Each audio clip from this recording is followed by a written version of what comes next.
Estamos de volta com mais um G Beleza Podcast e o tema de hoje é tricologia. Se você não sabe o que é, fique aí que você vai aprender muito com essas três especialistas aqui no estúdio. É a Del Marques, a Cinha Marques, não precisa nem falar que são irmãs, né? Minhas irmãs, né? E a doutora Luara Padial. Eu gostaria que vocês se apresentassem para a audiência, que nem todo mundo conhece vocês. Quem começa? Eu sou a Luara, eu sou biomédica tricologista, fiz biomedicina na São Camilo, e aí depois eu fiz pós-graduação em estética na Ibeco, e depois eu me especializei e fiz um MBA na cosmetologia, de tricologia. Nossa senhora, gente do céu. Muita tricologia para a cabeça. Del. Eu sou a Del Marques, eu sou tricologista e terapeuta capilar, né? Eu fiz um curso técnico pela ABT de terapia capilar e depois eu fiz uma pós-graduação em tricologia. Eu sou Cinha Marques, sou cabeleireira de formação, eu gosto de dizer isso porque o pessoal acha que a gente não estudou cabelo, mas a gente trabalha na prática de cabelo ali. Eu sou cabeleireira de formação, mas aí eu fiz a faculdade de embelezamento e imagem pessoal, que a gente vê um pouco de estética, um pouco de terapia capilar e um pouco de moda, e depois fiz a pós-graduação em tricologia e cosmética. Mas hoje, no salão, eu trabalho mais na parte de cosmética capilar, que tenho especialização em química. Então, resumindo, todas trabalham com tratamento capilar, com tricologia, no Espaço Formas, que é a Rua 5 de Julho, 707, Centro. E, afinal de contas, o que é tricologia? Vamos começar o bate-papo assim, porque tem muita gente que não sabe o que é. Acha que é tricô, que vem de tricô. Não é tricô, gente. Basicamente, a tricologia é o estudo de pelos e cabelos. É isso. Esse é o objetivo, assim, que é bem específico, né? Porque tem a dermatologia, que estuda a pele, e tem a tricologia, que é específico para pelo e cabelo.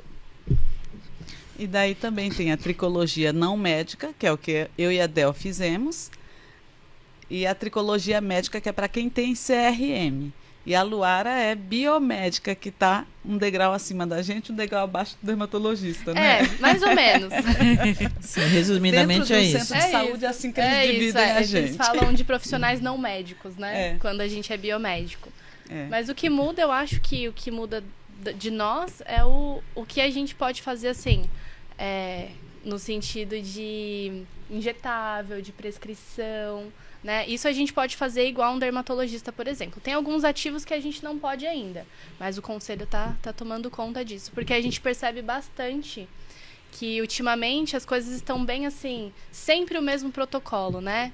Sempre o mesmo protocolo. Então, o tricologista tá alcançando isso aí, seja os médicos ou os não médicos, e os terapeutas capilares também, tendo ótimos resultados. E nós não somos médicos e nós também não somos biomédicos. Então, os injetáveis nós estamos fora. Aí, por isso que a gente tem a doutora Luara lá no salão.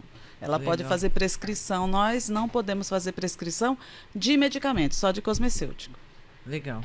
E a gente percebeu o seguinte, que esse termo tricologia, tricologista, terapeuta capilar, começou a ficar muito forte, as pessoas começaram a comentar bastante, principalmente na pandemia, que as pessoas que tinham Covid começaram a ter muita queda de cabelo, e esse mercado foi se transformando, né? A busca do profissional da beleza, do cabeleireiro, em buscar uma formação em ser terapeuta capilar, aumentou bastante, né? E que tipo de tratamento, que tipo de trabalho faz um terapeuta capilar? Então, o terapeuta capilar, ele põe a mão na massa, na verdade. Ele é como se fosse um fisioterapeuta, sabe? Sim. Então, ele vai usar os métodos, né? Que são bem variados. Tem toda a parte, assim, de óleos essenciais, óleos vegetais, argila.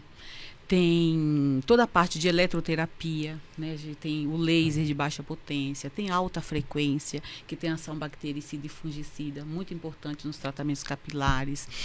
Nós temos também massagem crânio-facial, para ativar a circulação. E todos esses serviços vocês fazem lá nos Espaço Formas? Nós fazemos, gente. Sim. Fazemos. Lá e faz agora tudo. ainda tem a parte dos injetáveis, né? Se de repente o caso está muito assim avançado de uma patologia que é alopecia androgenética, né? Então a gente pode entrar com os injetáveis também, que a doutora Luara pode trabalhar com isso. Não, a gente costuma dizer que o terapeuta capilar é o fisioterapeuta do cabelo, porque aquele estímulo vai sendo feito semanalmente. Em muitos casos a gente tem resultados ótimos, excelentes, sem precisar de medicação. E os cosmecêuticos hoje também, porque assim, tem coisas que é considerada medicamento se aquele princípio ativo tiver, sei lá, acima de 5% na lei. Isso de Anvisa.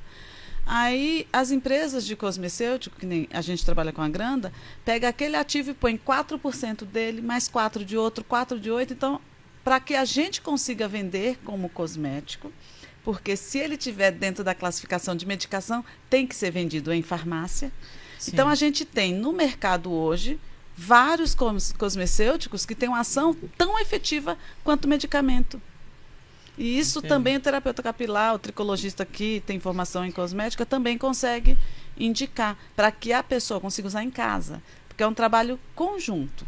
Sim. Com o que a gente faz de estímulo lá no espaço de beleza, com o que o cliente-paciente vai fazer em casa também. Eu sempre falo que as coisas se complementam, né? A minha parte, o que eu aprendi a fazer foi, basicamente, exame de sangue. Isso é o que eu mais vi na minha vida. Então, a leitura dos exames de sangue, pegar ali o exame do paciente e solicitar o que precisa, porque às vezes tem algumas coisas que a gente está, por exemplo, uma vitamina D 20, você vai no médico, ele fala, tá bom. Só que não está funcional, no sentido de folículo piloso, do cabelo, não está funcional. Uma ferritina 10 não está funcional, está dentro do valor de referência. Então, isso que a gente foi... não tá tão boa também, gente. Vamos suplementar. Então, a gente vai vendo e trabalhando isso de forma personalizada. A gente vai, pega o exame, solicita. Muitas vezes, eu não consigo fazer nada antes da DEL. Lá no Espaço Formas, ela sabe disso. Muitas vezes, assim, vem um paciente com alopecia androgenética, mas tem descamação, tem, né, uma oleosidade ali excessiva... Eu não posso fazer nada injetável. Eu não posso colocar uma agulha num lugar que está inflamado. Então, eu tenho que entrar ali, Del, vamos lá. Ela faz as sessões dela, depois a gente faz uma tricoscopia e vê se aquele paciente está apto a receber aquele procedimento. Muitas vezes não está. E aí a gente tem que ir estendendo até estar um couro cabeludo bom para receber aquele injetável. E você falou um termo técnico que a gente sabe, a gente que é da área da beleza, a gente conhece e sabe o que é, mas quem vai assistir, quem está assistindo o podcast vai perguntar o que é tricoscopia. Tricoscopia.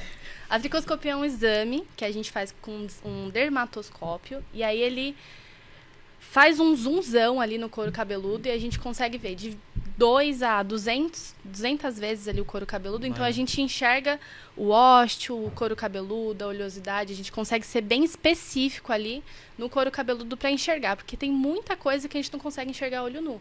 Então, se por exemplo, alguém não tem um tricoscópio e vai fazer um microagulhamento sem ver de fato aquele couro cabeludo, pode fazer mais mal do que bem. Sim. Então, a gente é muito importante fazer a tricoscopia. Inclusive, tem alguns tipos de alopecia que a gente não pode fazer nem nada injetável. A gente tem que trabalhar com a fotobiostibulação, enfim, tópico, mas não pode fazer nada injetável. Então, tem que ser bem responsável nessa parte. A tricoscopia ajuda a gente nisso. Pode ser diagnóstico. E o microagulhamento, às vezes, se você põe assim na internet, você vê gente ensinando a pessoa a fazer. Comprando lá no Mercado Livre. AliExpress, que a agulha não sabe Deus como que é. Né? Passa no álcool e vai. Se tiver algum tipo de inflamação, você prolifera a inflamação. Né? Então, tem coisas que banalizaram demais. E é engraçado que tem paciente que liga no salão querendo agendar o microagulhamento. Não sabe nem como for o cabelo dele. Sem passar em consulta, nem sabe se pode fazer. E qual que é a principal diferença entre os profissionais? O tricologista e o terapeuta capilar? É aquilo que a gente falou. Eu, como biomédica tricologista da área médica, eu faço essa parte de prescrição e diagnóstico. Você tem a formação em biomedicina, mas quem não tem? Quem é só tricologista? Então, essa pós-graduação que ela fez, talvez seja específico para profissionais de biomedicina. Isso, e farmacêuticos. E farmacêuticos, que podem fazer os injetáveis. A pós-graduação que nós fizemos em tricologia, pode biomédico fazer. Na nossa turma tinha uma biomédica. Mas aí pode ser profissionais da área de estética, de fisioterapia, né? Ou até quem fez a terapia capilar pela ABT, mas não fez uma faculdade da área de saúde, é aceito se ele estiver atuando como terapeuta capilar, que foi o caso da Del, né? A certificação da ABT, que é a Associação Brasileira de Tricologia, como terapeuta capilar, comprova que você está trabalhando, atuando como terapeuta capilar. Então, você tem um degrau a mais. No Brasil, a tricologia é pós-graduação. Só que a palavra tricologia, ela é estudo avançado de cabelo. Então, tem pessoas que lançam cursos de 2 ou 3 dias, nós vamos estudar a tricologia. Ela não está falando errado. Vamos estudar sobre cabelo. Mas não é uma formação. Você não pode dizer que você é um tricologista porque você fez um curso de 2 ou 3 dias na internet. Mas tem, né? E também assim, né? Vai ter tricologista que ele vai optar em realmente estudar. Vai fazer trabalho científico e tudo. Isso, ele não vai atender. Vai fazer artigos, escrever artigos científicos. Que é o que a gente se baseia, né? A gente precisa dessas pessoas para a gente conseguir colocar a prática. A doutora Cibele, que eu fiz uma live com ela é engenheira química. Aí ela fez mestrado em dano térmico, então na área de tricologia, ciências de cabelo. Depois ela fez doutorado e ela é PhD. Ela é a maior sumidade em dano térmico de cabelo no mundo. Ela é brasileira. E ela foi estudar tricologia dentro de laboratório. Mas o trabalho dela embasa o que a gente faz. Legal. Eu não sei se dá para responder dessa forma o que eu vou perguntar agora. Mas a gente sabe que, além do Covid, além do estresse, além da falta de uma alimentação adequada, excesso de trabalho, tudo isso acaba afetando a saúde do couro cabeludo e a gente tem queda de cabelo. Sim. O que vocês destinam a mais? Que tipo de casos aparece mais no espaço de vocês? Relacionado a quê? Queda de cabelo, gestação, amamentação, estresse, Covid. Quais os tipos que mais aparecem? Para mim, o que mais chega é a alopecia androgenética, né? Que é... O que é? A alopecia androgenética é uma condição genética onde, no homem, por exemplo, a gente começa a perceber as entradas, aquela rarefação no couro cabeludo, aqui nessa parte do topinho, né? Que a gente chama de coroa, né? Coroa de padre. Tem um lance desse. E na mulher é o alargamento da linha central. Basicamente é isso. É uma condição genética onde o folículo ele é sensível a uma enzima, né? Eu não quero falar muito técnico, né? Mas basicamente é isso em níveis normais de testosterona. Então, você tem mais daquele receptor do que outra pessoa. Isso vem da genética. Não tem cura, mas tem tratamento. Então, a gente fica ali lutando contra aquele fator para a gente conseguir não ter esse avanço da alopecia androgenética e não precisar chegar num transplante. Mas mesmo quem faz transplante precisa do cuidado do pós, porque senão perde tudo. Então, é isso. A alopecia androgenética é por uma condição genética, mas chega bastante também caso de eflúvio telógeno, que é o caso da queda acentuada, né? Que a gente pode colocar no do pós-Covid, por exemplo. Essa alopecia androgenética, a gente bate o olho e enxerga muito em senhoras, principalmente no pós-menopausa, que tem aquele raleamento de topo. Sim. Então, é uma condição genética e que geralmente na menopausa acentua. Só que a gente tem percebido que as gerações mais novas não estão esperando chegar à menopausa pelos níveis de estresse, de sedentarismo, de alimentação. Então, essa condição genética, né? Andro é hormonal, então é hormonal e genética, ela vai caminhar junto. Mas ela está disparando antes do que as gerações anteriores. A gente já está percebendo em alguns estudos científicos, a gente não pode nem mais chamar de alopecia androgenética quando a gente fala de mulher. Porque tem alguns estudos feminino, de né? Padrão feminino, Porque não tem a fase hormonal, desculpa. Imagina. A gente está percebendo que alguns inibidores da DHT não estão funcionando, porque a mulher não tem a mesma quantidade de testosterona do homem. Sim. Então, estão estudando da onde que está vindo esse gatilho para a alopécia de padrão feminino da mulher, que não é o mesmo que o homem. Por isso que muitas vezes a gente não pode tratar de maneira igual. Tem algumas medicações que a gente não pode fazer para a mulher, porque é extremamente perigoso no sentido de ovário, né? Tudo isso a gente não pode tratar da mesma forma. Tenho muito paciente que vai em alguns médicos e volta sempre com o mesmo tratamento, que é padrão, né?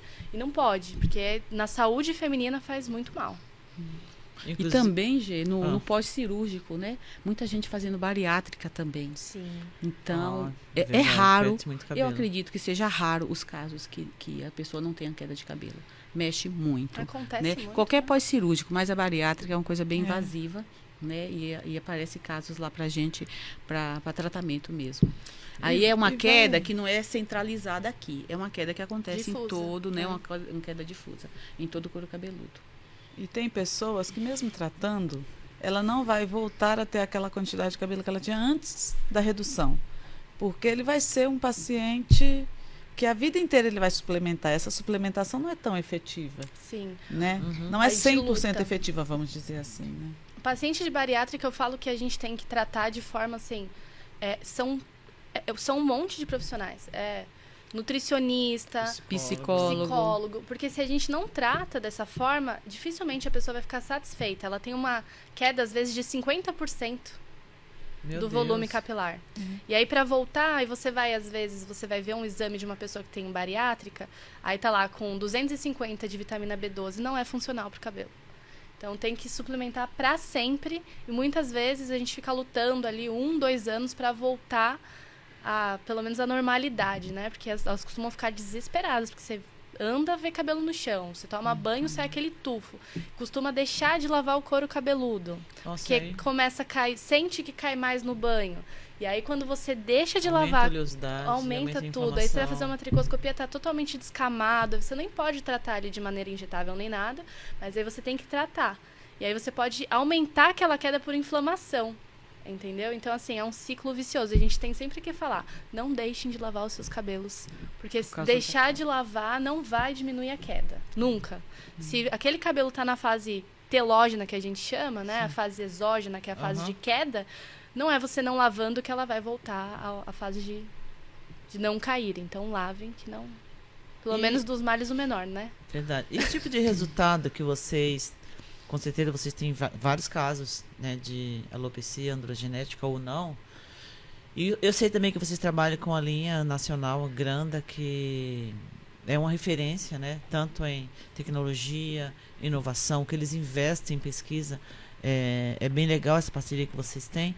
Mas o resultado que vocês têm no dia a dia, é claro que existe também a parte do cliente fazer em casa, home care, né?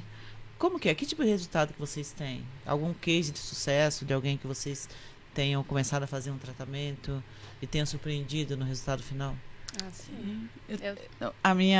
No meu TCC, eu fiz do meu filho, né, do Diogo, de barba. Então, a gente tem as fotos de antes e depois de estímulo de barba. Eu tenho Foi no um meu resultado Instagram bem legal. De areata também, que é aquela queda que dá uma bolinha, e geralmente tem um gatilho emocional. Aí a gente só ajuda a estimular, mas tem que tratar psicólogo também. Isso daí são os cases de sucesso mesmo, né? Sim. Quando pega casos de início, porque tem casos de areata que acaba acometendo a cabeça inteira, e deixa de ser areata, passa a ser universal, né? Legal. A gente tem. Lá no meu Instagram tem bastante, a gente pode compartilhar. Só que a gente precisa sempre do paciente, né, Del? A gente precisa muito da colaboração e da constância nos tratamentos. A areata, por exemplo, é uma condição que se a gente não... muitas vezes precisa de estímulo porque o folículo ele fica ali meio derrubado. E aí a gente... adormecido, e aí a gente precisa estimular. E aí a gente pode fazer várias coisas. Eu sou super a favor de argila, de óleos, de... fotobiostimulação, né? Que é o que a Del faz lá na forma laser, né? LED, laser. Então, a gente tem muita coisa que a gente pode fazer. E, às vezes, aquela pessoa fica com aquela placa na cabeça há 1-2 anos, né? E aí, se a gente não estimula, muitas vezes fecha. Aí fica mais difícil, então... Porque é o sistema imunológico, é uma doença autoimune. Então, é o sistema imunológico que achou aquele caminho para falar que alguma coisa não está dando certo, tem alguma coisa errada. Então, ela sofre um gatilho emocional, tem um ovinho ali, caiu, e às vezes volta sozinho. Aí, passa um tempo, ela tem de novo algum gatilho emocional e vai ter. Então, ela sabe que de fundo ela tem essa doença. O caso, quando a gente fala o caso de sucesso, é que fechou e tá, mas ela precisa usar cosmecêutico, ela precisa ter consciência de que ela tem a doença de fundo. É o sistema imunológico dela, que a gente costuma dizer que perdeu o privilégio imunológico. Sim. Então, aquele sistema imunológico ele é mais reativo. e aquele caminho o corpo encontrou quando alguma coisa está errada. Sim. Então, às vezes cai num lugar, às vezes cai em outro. Que é aquela condição da esposa do Will Smith, né? É. A dela é universal. Sim. E aí ela desistiu de cuidar. Mas sempre quando vem paciente, né, de areata, eu passo meu tratamento, mas eu sempre encaminho para um terapeuta, para um psicólogo. E teve o caso do rapaz do Big Brother também, né? Que ficou teve. bem em evidência mesmo, Teve, né? verdade. Vários focos. O dele já tinha bastante, né? Começa sempre com um, né? E muitas vezes pequenininho, a pessoa não percebe. E às vezes na infância. Infelizmente, na infância tem crianças... Mas qual a ligação Do quê? de começar na infância? Ele ter algum trauma emocional na Na infância. infância. E aquela queda que vai caindo assim... Cai uma bolinha, a mãe não bolinhas. percebe, depois começa a nascer de novo, às vezes nem mostra pro pediatra, às vezes acha que é algum fungo. É. Nossa. E a gente sabe que a gente está nesse mercado há bastante tempo, que o uso de procedimentos químicos, além dos tradicionais que a gente conhece, que é descoloração, as luzes, os alisamentos feitos com profissionais que não são especialistas, que não são capacitados, e tem o famoso formol também. E o ácido glicílico também. Sim. Eu falo que é assim, hoje, formados pela ABT, nós temos mais de 10 mil terapeutas capilares. E a ABT não é a única instituição que forma. Nossa. Tem 10 anos de ABT no Brasil. Então, a ABT já formou mais de 10 mil profissionais. Esse dado é do ano passado, então já tem mais. Sim. Né? E nós somos o país que mais forma terapeuta capilar, porque nós somos o país que mais adoece couro cabeludo, por conta do formol. Há 20 anos estamos não porque eu não trabalho, né? Mas estão adoecendo, porque ele causa dermatite de contato, que também é uma doença de couro cabeludo. Começa com descamação, geralmente o profissional que fala que é normal. Eu costumo dizer que não é normal, é comum. Mas Sim. normal não é. Né? Entre normal Aí vai atacando aquele couro cabeludo a cada 3, 4 meses. O sistema imunológico entende que aquela defesa dele é uma forma correta para avisar algum problema. Então, se ela brigar com o marido, descama o couro cabeludo. Se ela tiver uma gripe muito forte, descama couro cabeludo. Porque ele encontrou aquele caminho, do mesmo jeito da areata. É o sistema imunológico falando. Mas a acidez do formol, ele age por necrose, né? O formol e o ácido. Quando fala, é a escova sem formol, é o ácido glicílico. Então, também adoece. Por isso que a gente teve necessidade de formar um exército de gente para cuidar de couro cabeludo aqui no Brasil. Nós estamos à frente. Ano passado, 2022, teve um congresso internacional, né, do Papa Beauty. Veio o pessoal da Universidade da Imagem da Espanha. Eles ficaram encantadíssimos com o quanto de tricologista que tinha. Tinha médico, tinha terapeuta capilar e tudo. Eles falando que lá os congressos são muito separados. Onde tem médico, não tem o terapeuta capilar, e eles têm essa grande dificuldade, né? Aí o professor Celso falou, mas aqui nós também temos. A maioria é da área de não saúde. O que acontece é que essa área cresceu tanto, está tão monstruosa, que alguns médicos estão vendo assim, o que eles estão fazendo ali? Vamos... Está fazendo um movimento contrário, mas de tanto que adoeceu por conta desse cosmético que a Anvisa nunca permitiu, né? O que eu falo sempre é assim, o que mostra, né, um bom profissional nunca é a sua formação. Não interessa se é médico, se é biomédico, se é farmacêutico, não interessa. O que vai fazer você ser um bom profissional não é seu CRM, seu CRBM, é o quanto você estuda. Se você é terapeuta capilar, você não tem uma biomedicina, mas você estuda, automaticamente você está melhor, você está um passo à frente. Sim. Por isso que está acontecendo bastante, assim, não tem mais essa distinção de profissionais médicos, biomédicos, farmacêuticos, porque o que importa mesmo é quem estuda. Eles estudam, no caso, 1 ano a mais, por exemplo, que um farmacêutico e que um biomédico. O que eles estudam no último ano é residência. A gente não faz a residência, mas a gente estuda anatomia, fisiologia. Tudo que eles estudam, a gente estuda. Então, o que vai fazer ser um profissional bom é o quanto ele estudou depois. Se estudou pouco, vai ser um profissional ruim. Se estudou muito, vai ser um profissional bom. Sim. Independente em qualquer área, né, de hoje, formação. Né? E também o assim, nosso cliente também. O próprio mercado peneira. O mercado afunila e o mercado separa. Né? Sim. O mercado que vai fazer essa segregação. E também a gente tem muita procura, né, Gê, em recuperação da fibra. Né? Muita gente usando formol. O cabelo vai ficando muito fininho, aquela ponta minguada mesmo, sabe? Arrebentando, né? Então, sem dúvida, vai precisar ir cortando, mas a gente também pode ir cuidando.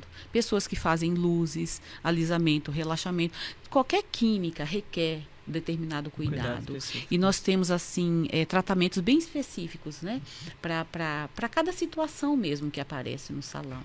Pessoas que usou trança por muito tempo, ela pode provocar um tipo de queda capilar, uma alopecia, mas também danifica muito o fio, né? Se a pessoa estiver só fazendo, porque tem gente que não dá um tempo, né? Tira uma trança, já coloca outra. E assim ela vai ficar bonito, né? Um visual legal. Só que ela não está preocupada com a saúde do cabelo. Então, aparecem pessoas também preocupadas, né? Porque demora da pessoa perceber. Às vezes, ela vai tendo aquela queda por tração aqui na frente. De prender demais, né? Dependendo do caso, irreversível. Né? Porque se realmente... ela vai inflamar o couro cabeludo com aquilo, de tanto que puxa mesmo, né? Causando uma tração. Nós não estamos dizendo que a trança faz mal, tá? Sim. Usar demais, com muita frequência, muito apertada e com peso. Porque a pessoa não faz simplesmente a trança. Ela faz a trança e põe um comprimento de cabelo 10 vezes maior do que o dela, porque já que eu estou pondo. Sim. Então, o esforço daquele folículo de segurar aquele peso, né? Tinha uma professora, a doutora Érica, que falava assim: pensa você o dia inteiro carregando você no colo. Você vai conseguir fazer todas as suas funções? Não. Né? Verdade. Né? E às vezes o simples fato, né? Às vezes a pessoa trabalha em academia, ela prende o cabelo dela com frequência para dar as aulas, né? Até tem uma médica que fala, gente, não precisa esse peso todo em todo o cabelo, né? Faz um puxadinho aqui, separado, e prende o outro cabelo para não ficar com esse peso todo puxando. Né? Porque pode causar uma tração mesmo. O paciente, quando pergunta para mim assim, eu posso prender? Você pode. Você não pode puxar o couro cabeludo que você fica até japonesa, né? Mas aquele penteado que você fica até japonesa. É isso que faz mal. Fazer frouxinho ali, não precisa fazer. Ou fazer essa divisão, né? Para não ficar o peso todo numa coisa só. Vou aproveitar e vou agradecer os patrocinadores do podcast, que é... Deixa eu ver se Matheusinha... Reinvente-se. Eu entrevistei ela semana passada, a Vânia e a Gi. Que joia! Elas estão ali na rua Paul Harris, não é Paul Harris, como diz o povo aqui. 494 no Office Center, Cidade Nova. Elas fazem serviço de podologia, reflexologia, manicure, pedicure, sobrancelha, epilação, auriculoterapia. E tem também o do Titá, que é a da nossa Lindy, querida, Brigadeiros Gourmet. E ela também lançou agora, nós acabamos de comemorar a Páscoa, ela lançou o brigadeiro vegano. Para você que tem filho, que não pode, ela faz aniversário, faz casamento. Ela está no Instagram como @dulcitá_brigadeiros ou no WhatsApp 988384825. Uma curiosidade agora. Tem isso que queda de cabelo vem mais do pai, vem da mãe? Qual que é esse mito e essa verdade sobre esse tema? Então, na verdade, antigamente tinha bastante... O pessoal falava bastante que a alopecia androgenética vinha do lado da mãe. Então, se a mãe tinha um pai calvo, se a mãe fosse calva, seria calva. Só que aí foi percebendo, né, e durante o tempo, que mesmo pessoas que não têm família calva do lado da mãe, têm calvície. Então, isso foi totalmente desmistificado com alguns estudos, né? Mostraram que não tem a ver com o lado. Vindo na genética, pode vir de qualquer lado. Tá. E alguns mitos de verdade sobre queda de cabelo, né? Que a gente ouve tanta coisa, que não pode lavar o cabelo todo dia, né? Enfim. Todo mundo fechando o olhinho agora. Respirando. Triste. Mas tinha assim mesmo, né? Esse mito. Mas hoje... Se a pessoa quiser lavar o cabelo todos os dias, ela pode. É uma forma de higiene, né? Isso que eu ia falar. Produto de qualidade. A própria indústria criou esse mito, porque tinham shampoos que eram tão abrasivos que eles eram mais detergentes do que shampoo. Então, ele ressecava, tirava gordura demais. Então, se você usasse demais, ia perceber um cabelo mais ressecado. Então, sim, essa própria indústria que ressecava demais falava, não pode lavar todo dia, porque senão ressecava demais. Realmente. Né? Hoje, a gente tem cosmético que o pH é fisiológico, que trata o cabelo. Então, você pode lavar todo dia, desde que com cosmético de qualidade. O que importa, eu falo para o paciente assim, você sente, a gente sabe quando a gente precisa lavar a cabeça. A gente sabe. Sim. Eu preciso lavar todos os dias. Se eu não lavo, no dia seguinte já tá horrível. Então, assim, vai da sua genética, vai do que você sente. Se você sente que você precisa lavar todos os dias, lave todos os dias. O que importa é estar um couro cabeludo saudável, limpo e saudável. Deixar de lavar não é. Tem gente que a gente não pode falar assim, senão ela ficou uma semana sem lavar para render a escova. Ai, gente, não é. É verdade, não, gente. Tem pessoas que a gente precisa falar, um dia sim, um dia não, pelo menos. Sim. Que uma vez por semana não dá para ninguém, gente. Não, uma vez por semana não tem Não condição. dá para ninguém. Não dá para cacheado, não dá para liso, não dá. E outra, e fora a imagem, né, que você passa, né? De negligência com a sua imagem, de oleosidade, né? A Vanessa deve falar disso. Eu tenho um couro cabeludo que é mais para seco, minha pele é mais para seca. Se eu ficar sem lavar, o meu couro cabeludo não coça e nem dá a sensação de oleosidade por ele ser crespo. Mesmo ele não sendo visível, não dá para deixar sem lavar uma semana. Eu não me incomoda, não coça nem nada, ficaria tranquilamente. Mas não dá, né? Pelo menos a cada 2 dias. Né? A pessoa não precisa sentir o incômodo para lavar. A gente tem que comparar como tomar banho. Você não lava a pele todo dia? O couro cabeludo dá para ficar um dia sim, um dia não. Né? E muitas vezes o trabalho que a pessoa executa exige que ela lave o cabelo todos os dias. Quem trabalha numa cozinha. Então, exercício físico. Médico física, que fica lá no centro cirúrgico. Né? O dia então, inteiro.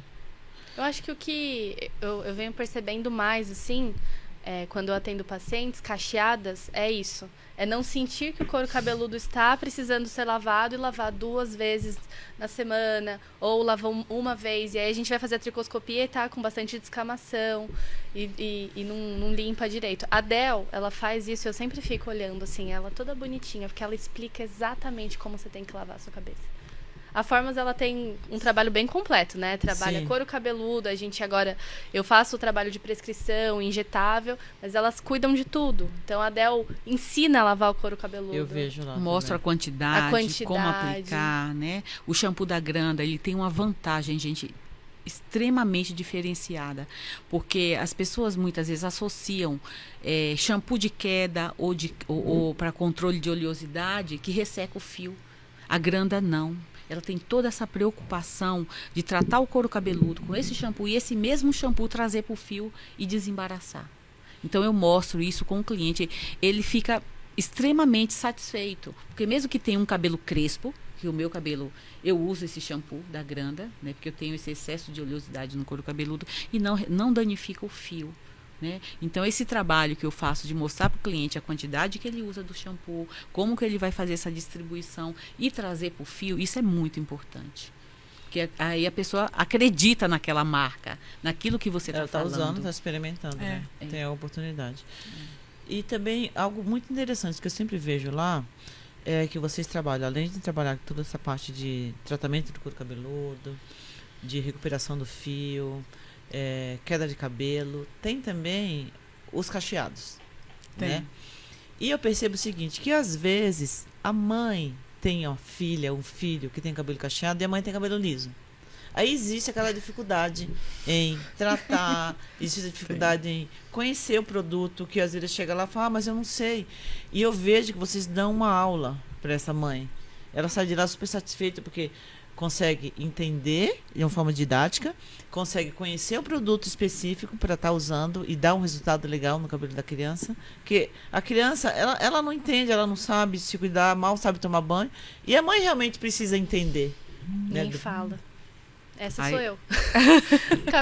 Eu tenho um cabelo liso e minha filha tem um cabelo totalmente cacheado. Tava falando disso com as meninas esses dias, que assim, eu não sou boa em penteado, gente. Até pra mim, eu tava falando pra Del agora, que eu não sei nem fazer um babyliss direito. Mas pra Maju, ela vai pra escolinha. Eu tento, assim, me esforçar, sabe? Mas não é a mesma coisa. É muito cabelo. É muito cabelo. E às vezes o produto que usa não é bom, aí resseca, aí fica aquele cabelinho tão lindo, aí fica ressecado. Aí as meninas estão me ajudando. Até comprei alguns produtos pra usar, porque agora ela já fecha o olho pra tomar banho. Que idade ela tem? 3 anos. Precisa agora ir no espaço Fornas. Então, eu tô tentando trabalhar isso porque ela não quer cortar o cabelo.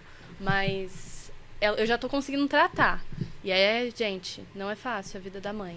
E qual a principal reclamação que vocês têm dos pais, das mães, né, principalmente, né?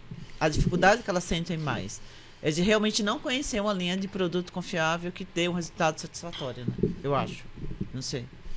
Também. Aí a gente pode criar alguns perfis de mãe também. Porque tem aquela que ela está realmente disposta a ir lá, a aprender, a entender. E tem aquela que leva a criança para a gente com o cabelo desembaraçado de dias sem desembaraçar, semanas sem desembaraçar, e entrega pra gente e não quer aprender. Ela quer que a gente resolva o problema. Só larga, né? Aí a gente resolve, desembaraça com muito cuidado, faz, ensina, mostra. Aí passa um mês e pouco, ela volta sempre do zero.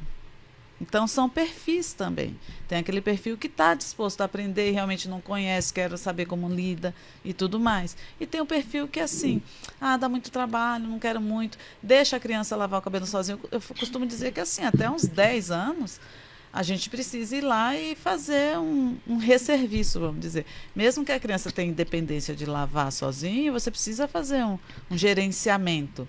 Porque o cabelo cacheado, se você lavar emaranhando, você tem mais dificuldade depois de desembaraçar. Então, você ir fazendo com a criança, ela vai aprendendo daquele jeito. Né? Aí você vai soltando, deixando ela fazer sozinha e supervisionando até um ponto que ela consiga fazer sozinho. E às vezes acontece com o adulto que é que a criança faça, nem ele não faz. Então a gente tem alguns perfis, né? Mas de uma forma geral, a mãe que vai nos procurar, ela está a fim de aprender. E também, Gê, nós tivemos um caso que foi de um pai que ele que aprendeu a cuidar do cabelo da menina. Hoje a menina é mocinha, sabe? Mas ele aprendeu e ele ficava todo orgulhoso disso, e a menina mais ainda, né? Que era o pai que cuidava do cabelo dela. Então, realmente, se tiver interesse em aprender, né? Ele vai dar um jeitinho, né, assim, de colocar em prática ali o que a gente passar para eles. Eu aprendo todo dia um pouquinho, assim. O que me preocupa no cabelo da minha filha, basicamente, é a saúde, né? Sim. Do couro cabeludo dela. E, assim, criança sua vai sempre ficar aquele bololô aqui atrás. Sim. E aí você tem que desembaraçar. Eu ensino, mas, assim, ela reclama bastante, muito novinha, né? Ela é bem novinha. A gente passa o creminho, ela vai passando o dedinho, porque eu desembaraço ela no dedinho mesmo, porque ela não tá afim do pente. Aí a gente vai com o dedo, desembaraça, ela tá amando. Ela já ama o cabelo dela, porque ela vai lá e ela consegue já desembaraçar. E é esse cuidado que faz com que também a criança passe a se amar, porque o cabelo é parte dela. Sim. É o cuidado, é o você dizer que tá sempre bonito e tudo. Tem mãe que chega lá com a criança e fala assim, esse cabelo dá muito trabalho. Então, o que vai ficar na cabeça da criança? Que eu dou trabalho. Né? Verdade. Isso aí a tudo, não né? aceitação. Eu acho que dá trabalho fazer penteado. Cuidar, não. Acho que dá trabalho ter filhos. Ter filhos, Depois que você parir, tudo dá trabalho, né? Eu não sei falar, não posso falar isso. Não, gente. Você só tem sobrinho, gente. Se o único trabalho da mãe fosse cuidar do cabelo... Nossa senhora, aí pronto. Tava fácil demais. Tava fácil. Vamos falar um pouquinho mais de forma específica dos serviços que vocês têm lá no Espaço Forma para quem tem problema de queda, rarefação, teve algum problema de couro cabeludo por uso inadequado de procedimentos químicos. Quem quer começar? Quem quer falar? Quem dá mais? Bel, tá aqui do meu lado, vai lá, você. Então, Gê, em relação a tratamentos que a gente tem, assim, específicos, né? Em primeiro lugar, a pessoa teria que, se ela tem alguma disfunção no couro cabeludo, passar por uma consulta mesmo, né? Fazer uma avaliação com vocês, agendar. Isso, a consulta. Hoje, a Luara tem feito a consulta, né? Que ela faz com tricoscópio, e depois ela já pede, se a pessoa tiver exame, ela já leva. Tá. Se não tiver, a Luara pede exames mais específicos que vão ter uma intervenção aí no couro cabeludo mesmo, né? Dependendo da patologia que a pessoa tem, né? Então a pessoa marca uma consulta, esse é o primeiro passo. Tá. Agora, se a pessoa está com a questão dela é a haste mesmo, é o fio do cabelo, aí uma das meninas podem fazer a avaliação, né? E ver o que esse cabelo realmente está precisando. A gente trabalha geralmente com programa de terapia capilar, né? No caso de fio, né? Com 4 sessões para dar um resultado bem legal e ajudar a recuperar essa fibra, né? Se a pessoa quiser fazer alguma coisa a nível de química, um relaxamento, um alisamento, ela também pode agendar uma avaliação. E a gente faz um teste nesse cabelo para ver se esse cabelo está preparado realmente para receber essa química, né? Às vezes a pessoa está na transição e ela quer mudar a química que ela usa, não quer mais fazer progressiva. Então a gente vai ver se essa parte crescida dá para a gente trabalhar, ou até estender um pouquinho mais, né? E luzes também, a gente costuma fazer testes que dá mais segurança para o profissional e para o cliente. Eu estava até conversando com a Luara aí. Ela falou, nossa, eu nunca fiz teste quando fui fazer luzes. Mas é assim, eu acho que é uma segurança para o profissional e para o próprio cliente que nos procura, né, Gê? Sim. Porque a gente evita usar uma água oxigenada com volumagem tão alta, né? E mesmo que a gente demora mais um pouco, usando uma volumagem menor, demora, mas faz um trabalho de mais qualidade, com mais saúde do cabelo. Falei pra todo mundo, foi a primeira vez que eu fiz luzes na minha vida que eu não me deu ansiedade de lavar o cabelo. Porque sempre que eu fazia luzes, acabava num nível com o meu cabelo, que a primeira lavagem me dava desespero. Eu ficava com preguiça de lavar meu cabelo e falava, ai meu Deus, o que me espera? Primeira vez, porque assim, não agrediu. As meninas fizeram um tratamento antes de fazer as luzes. Preparação, né? E depois. Então, assim, incrível. Eu falei assim, eu até falei pro meu marido, porque eu normalmente nem seco o meu cabelo, né? Eu falei, primeira vez que eu faço luzes e nem preciso secar. Porque normalmente tem que ficar fazendo escova pra abaixar e tal, pra não ficar com aquele volume de cabelo morto. Mas, sim. Nossa, eu amei. Um trabalho completo. Muito legal. Nesse momento, a Granda lançou a coloração vegana, terapêutica. Então, a gente está em fase de lançamento. É a coloração... Então, não é só o brigadeiro da Dulcita, que é vegano. Não. A coloração da Granda também. Então, lançou a Granda Colors, que é a coloração por oxidação, que cobre branco normal. Ela é vegana, todas as matérias-primas são veganas, não faz teste animal. Os corantes, tem 2 tipos de corante, os alemães, que era o que já tinha na coloração antiga, e uma gama de outros tipos de corantes que são de geração mais nova, que são corantes que causam menos alergia. A gente não pode dizer no cosmético de grau 2 que é antialérgico, mas ela é hipoalergênica. Então, os conservantes são de gerações mais atuais, então a humanidade tem menos contato com esses conservantes, então a chance de desenvolver alergia é menor. Os corantes também. Então tem essa coloração e tem a demi-permanente, que é um tonalizante. Sim. Essa foi desenvolvida, desenhada para a comunidade celíaca.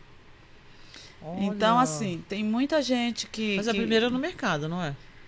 Eu não conheço outras, Gê, não sei dizer se é a primeira. É a primeira que eu conheço.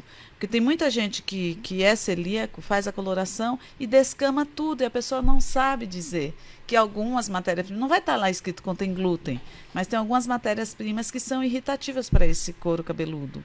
Então, essa não é a coloração permanente, é a demi-permanente, mas tem uma cobertura de branco boa, de 60% até 70%. Então, essa é vegana e para a comunidade celíaca. Então, ela resseca menos, é considerada uma coloração terapêutica.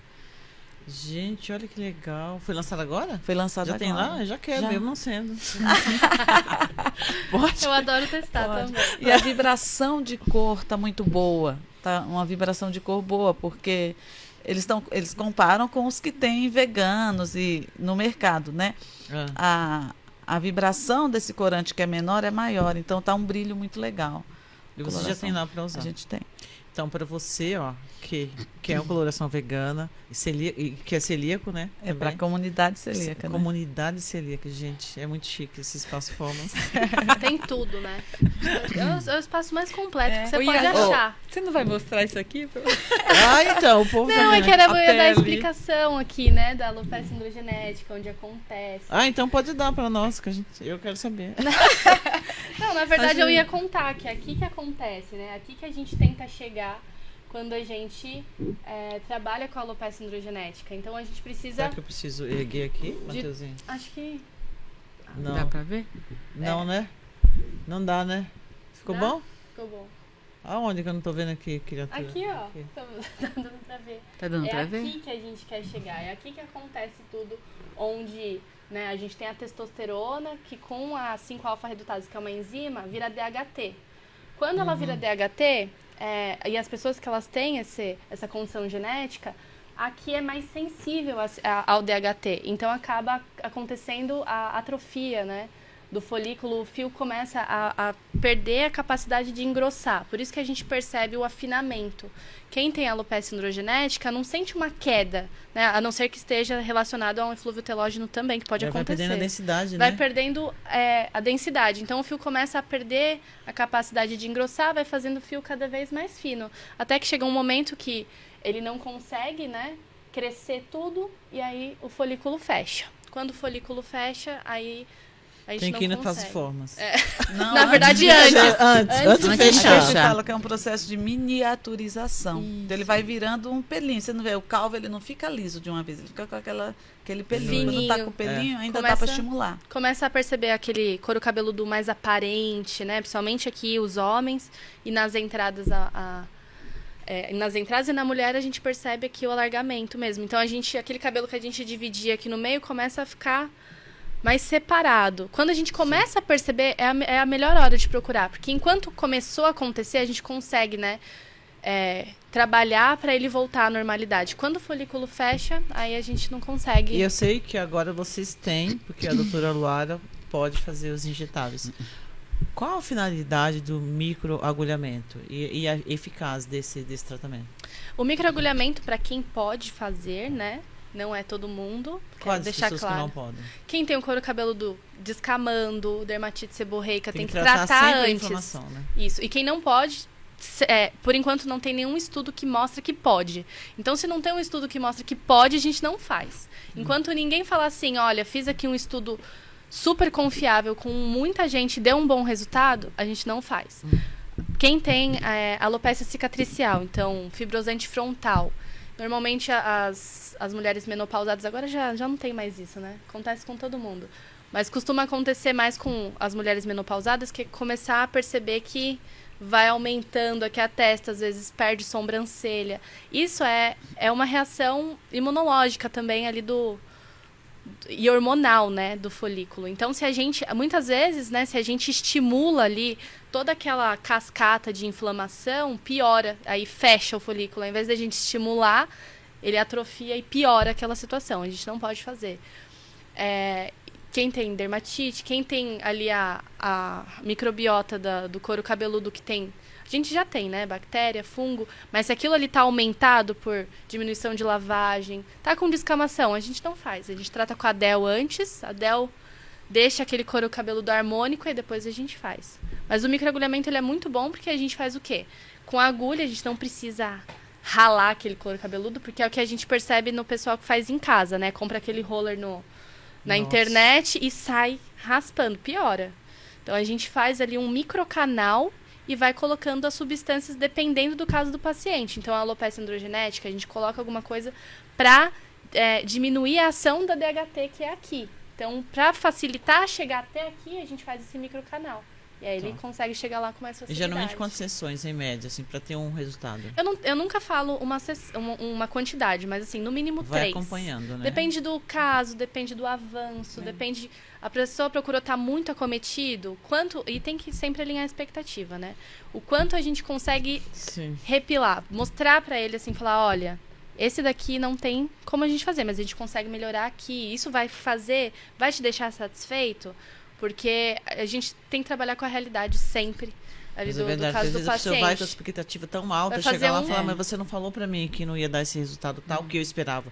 Mas o resultado que ele esperava, né? Não que o tratamento ia promover. E o microagulhamento, ele por si só, mesmo sem nenhum tipo de ativo, só o fato das agulhas microagulharem, eles já fazem um disparo do organismo liberar fator de crescimento. Sim. Então, só o fato de você fazer aquela injúria, né, aquela agressão, força o seu sistema a produzir mais colágeno, produzir fatores de crescimento que fazem com que ajudem a fortalecer esse folículo. E aumenta a oxigenação também. Então, quando às vezes faz o microagulhamento, aí coloca mais fator de crescimento, entendeu? Medicação. O corpo está produzindo, aí você põe mais do mesmo também. E pode pôr medicação também junto. Só o microagulhamento, por si só, já é bom. Quando você consegue associar com outras coisas, fica melhor ainda.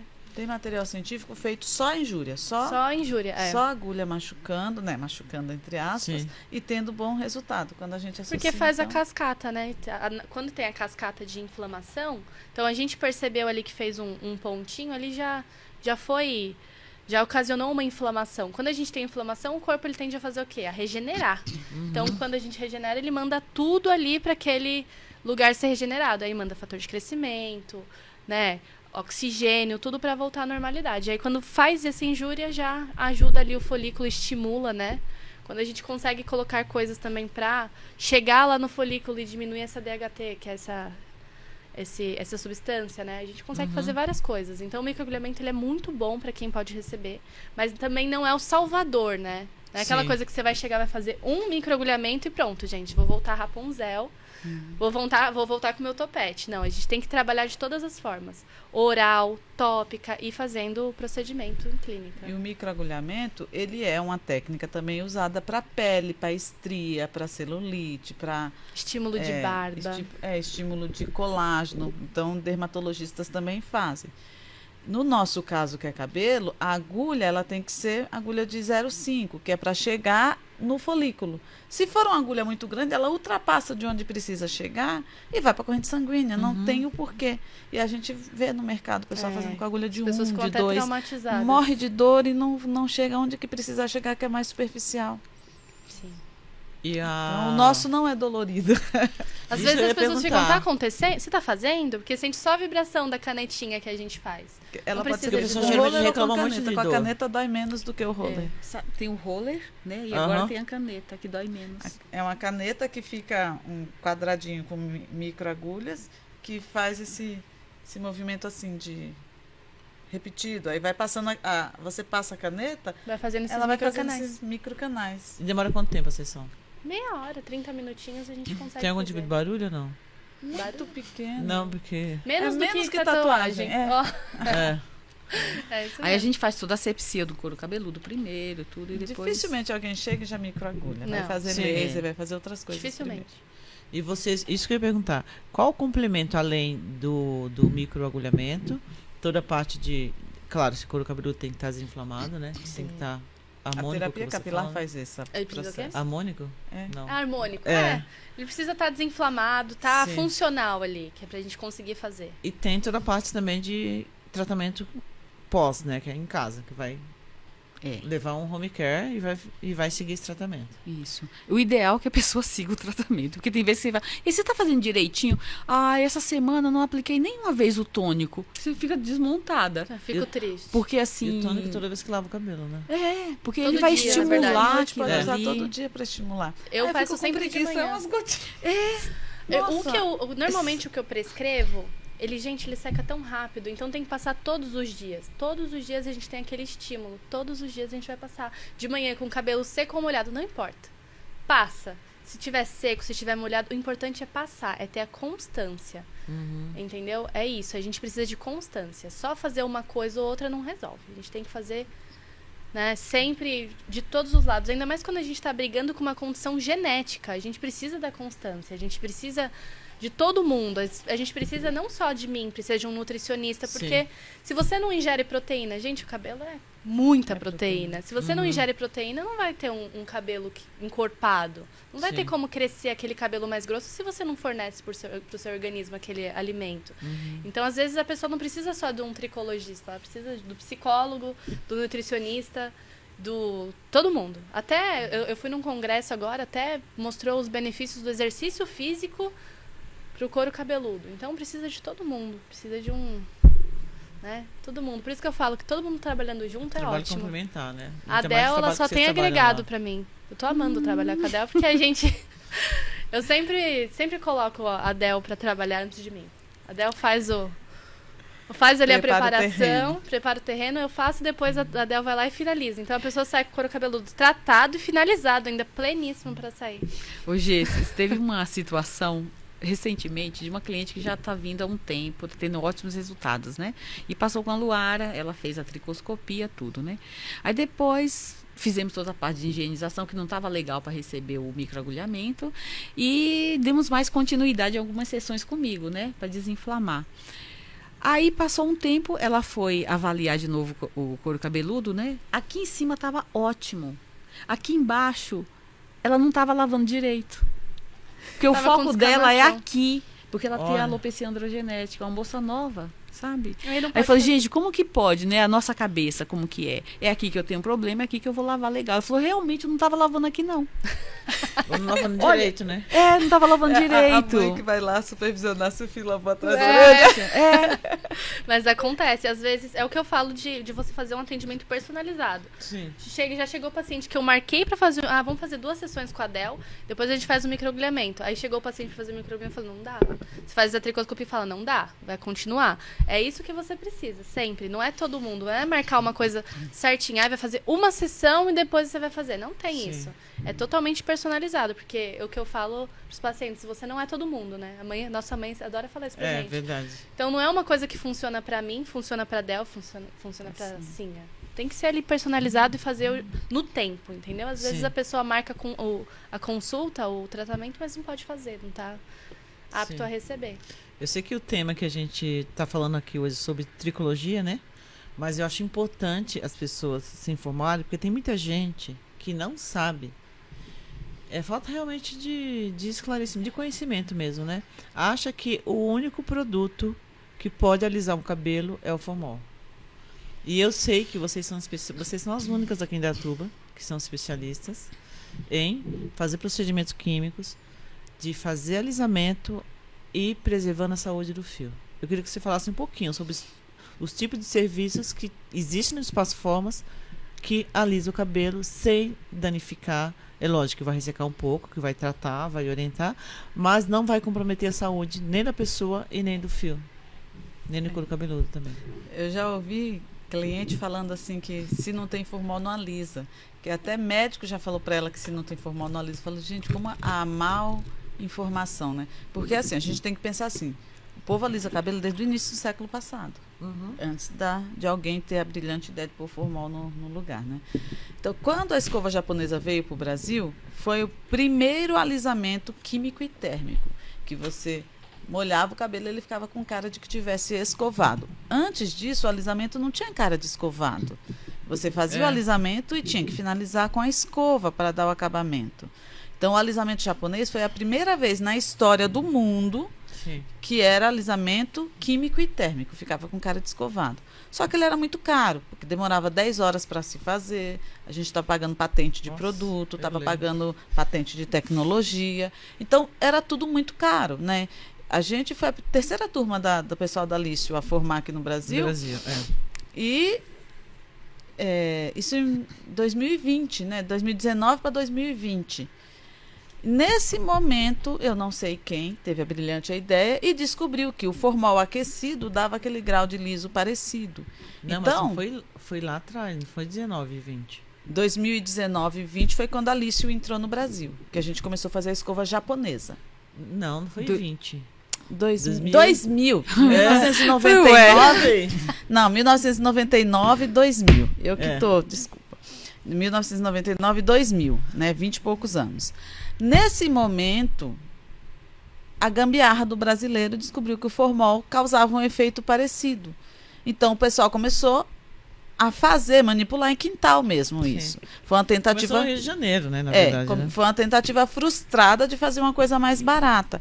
Mas a Anvisa nunca legalizou isso. Então, o formol nunca foi legalizado como material alisante. Nunca fez parte da lista dos alisantes, porque ele é corrosivo, ele age por necrose, né?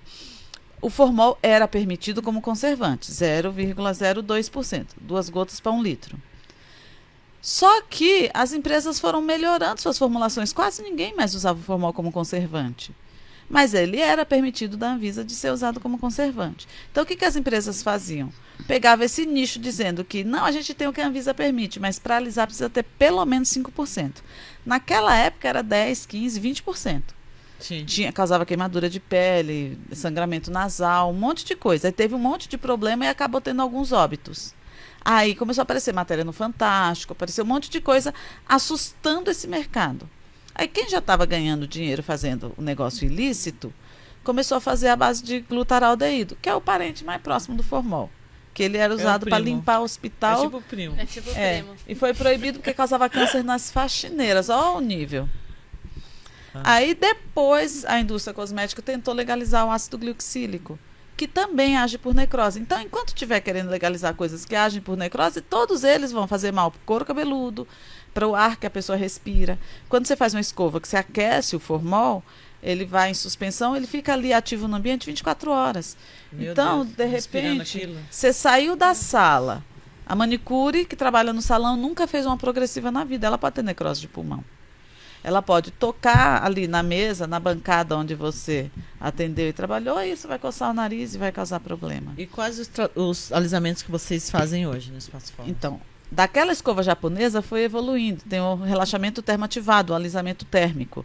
Aí tem são os princípios ativos, né? Tioglicolato de amônio, que é uma química que tem patente lá em 1927, fazia-se permanente com ele. Então eu falo que ninguém nunca morreu de fazer permanente, né? Sempre foi legalizado, a Anvisa sempre legalizou. Aí em 2012 veio a patente do tioglicolato de AMP, que é uma patente da Granda, é o professor Celso que desenvolveu. E o tioglicolato de AMP ele veio com diferencial que ele é mais tolerante às outras químicas. Então a pessoa que usou formol e quer sair do formol porque adoeceu o couro cabeludo e quer fazer um alisamento de forma ética, de forma saudável, o tioglicolato de AMP é a melhor ponte para a gente sair daquele, fazer a raiz crescida sem ter problema de rompimento, fazer com segurança. Né? Aí tem os outros clássicos também, hidróxido de sódio, hidróxido de cálcio, guanidina, hidróxido de potássio. O potássio eu não trabalho, o cabelo do brasileiro não dá muito resultado, resseca e não dá tanto resultado. Então, mais hidróxido de sódio e hidróxido de guanidina. Aí tem também uma patente mais nova que é a cistamina de sódio, também é patente da Granda, que serve para cabelo afronegrode quando a gente quer uma transformação muito sutil. Quando a pessoa... O que aconteceu com o mercado? Assim, muita gente parou de alisar, fez a transição. Quando chegou ao final da transição, ela percebeu que o cabelo dela não faz o cacho do jeito que ela imaginou que fizesse. Aí ela fala assim, eu não quero mais alisar daquele jeito que era liso, com formol ou com qualquer outra ferramenta. Mas eu também não queria passar o creminho e ele não fazer o cachinho. Porque fica, dependendo do grau de crespo, ou se é muito misto, ele não formata cacho. A cistamina de sódio é uma ferramenta ótima para fazer o que a gente chama de texturização. Solta aquele cacho sem alisar, né? Ele solta um pouco e não fica com a aparência de que você fez química. Aí a texturização dá para fazer com a cistamina de sódio, com o tioglicolato de AMP, com amônio em gel. A Granda tem o tioglicolato de amônio em formato de gel, que é desenvolvido para cabelo afronegrode. E dá para colorir também, tonalizar. Dá para fazer o permanente afro. Gente, você viu quanta coisa que dá para fazer com saúde? Alisar o cabelo, relaxar, soltar o cacho e preservando a saúde não só do cabeludo, como do cliente e de toda a equipe, né? A gente está quase uma hora aqui batendo papo. E eu queria agora que cada um de vocês falasse, convidasse as pessoas que estão assistindo esse podcast para estar fazendo uma avaliação. Que tipo de procedimento que vocês fazem lá? O endereço é Rua 5 de Julho 707, Instagram @espaço formas cabelo. E formas com 2 S, né? Então vamos lá. Então eu convido aí pessoas que querem cuidar do cabelo, né, ter saúde capilar, que essa é a nossa preocupação, não só a beleza, mas a saúde também do cabelo, né? Você pode agendar um horário diretamente para um corte, coloração, ou você pode também agendar para fazer um teste, fazer uma avaliação. Nós não cobramos, né? A gente faz a avaliação do que você quiser, né? Para luzes, para relaxamento, para alisamento, para pessoas que estão na transição e às vezes só fica com o cabelo preso. Isso é muito complicado. A gente pode fazer um corte em camadas, né, Cinha? Para já dar uma aliviada, né? E de repente fazer uma consulta, né, Luara? Sim. Com a doutora Luara, né? Essa consulta para quem tem alguma disfunção no couro cabeludo, queda, caspa, seborreia, psoríase, dermatite seborreica, né? E às vezes a pessoa tem alguma coisa, ela não sabe nem o que ela tem no couro cabeludo, né, que incomoda. Tem gente que tem muita sensibilidade, sabe? Dá para tratar também, né? Coceira, que é o prurido, né? Às vezes a pessoa está com algum processo alérgico também, que a gente vai recomendar aí num dermatologista para ver o que está acontecendo, né? Pessoas que têm, a gente tem notado muita gente alérgica com coloração. A gente que não está podendo mais usar coloração. Agora já tem a vegana, né? Agora já tem a vegana, vocês podem nos procurar, né? Temos também, gente, shampoos. Olha, clientes que tinham coceira por anos, né? Começou a usar um shampoo que faz acalmia no couro cabeludo. Ele tem calêndula, tem óleo essencial de lavanda, né? Que vai tirar esse excesso de sensibilidade aí no couro cabeludo. Então, nós temos uma gama de tratamentos e sejam bem-vindos no nosso espaço, né? Que a gente vai receber com bastante carinho cada um de vocês. Então, o que eu vou falar? Já falou tudo. Eu ia convidar quem tem afinamento dos fios. Se tá com queda acentuada, não consegue, né, perceber o que tá caindo mais cabelo. Se a gente procura no começo, fica tão fácil da gente resolver. Então, se você tá percebendo o afinamento, conseguindo ver mais seu couro cabeludo, caindo muito, percebeu aquele aumento, me procura que a gente vai conseguir ali. Eu vou pesquisar ao máximo, eu sempre dou meu sangue pro paciente para eu conseguir achar o motivo, porque se tá caindo mais tem algum motivo, né? Sim. O meu TCC, inclusive, foi em pós-Covid, né, em eflúvio telógeno pós-Covid, e a gente percebe que pós-Covid a gente teve muita coisa. Não é só a febre, não é só o corticoide que foi tomado. Tem muita deficiência, né? Ferritina, de B12, de vitamina D, de vitamina A. Então a gente vai a fundo procurar o que está causando. Procurando no comecinho fica muito mais fácil da gente resolver. Então, convido vocês para uma consulta a princípio. Essa história do pós-Covid tem um material científico de um grupo da Unicamp que fez análise de patologia, como é que fala quando tira um pedacinho do couro cabeludo? Biópsia de couro cabeludo de pacientes que 30 dias depois da Covid tinha muita queda acentuada, e geralmente o eflúvio telógeno, que é pós uma doença, né, pós um colapso, é para acontecer depois de 90 dias, não 30. Sim. E pacientes que com 30 dias estavam com muita queda. Então, eles fizeram biópsia em grupos de pacientes e descobriram que a pessoa, no exame de sangue, não dava mais o vírus ativo, mas no couro cabeludo ele estava em atividade, causando inflamação.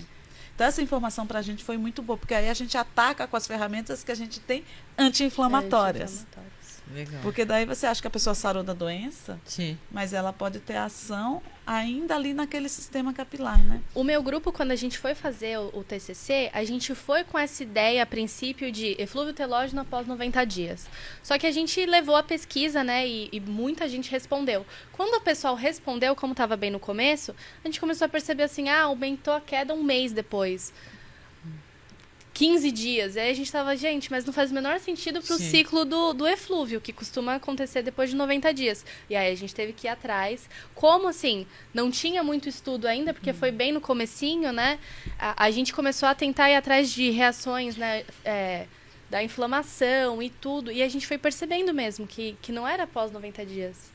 Se acontece após 90 dias, a gente pode chamar de eflúvio telógeno, que tende a se normalizar sozinho. Sim. Mas não é, tem várias coisas por trás, né? Acredito que a gente vai descobrir várias coisas ainda do Covid com o tempo. Ainda bem que a gente está descobrindo do cabelo já. Bom. Mas esse estudo da Unicamp serviu de base para saber que ele continua ativo em alguns sistemas. Então, pode ser no sistema respiratório, no sistema cardíaco, mesmo que ele não esteja mais no corpo como um todo, né? É legal saber que foi do Brasil esse estudo, né? O pessoal costuma, né, achar legal só quando é de fora. Não, mas o Brasil está em pesquisa, muito. A gente tem universidades federais. Universidades públicas aqui a gente investe muito em pesquisa, né? Que bom. E convidar o pessoal para que a gente faz tudo isso, mas a gente também corta cabelo.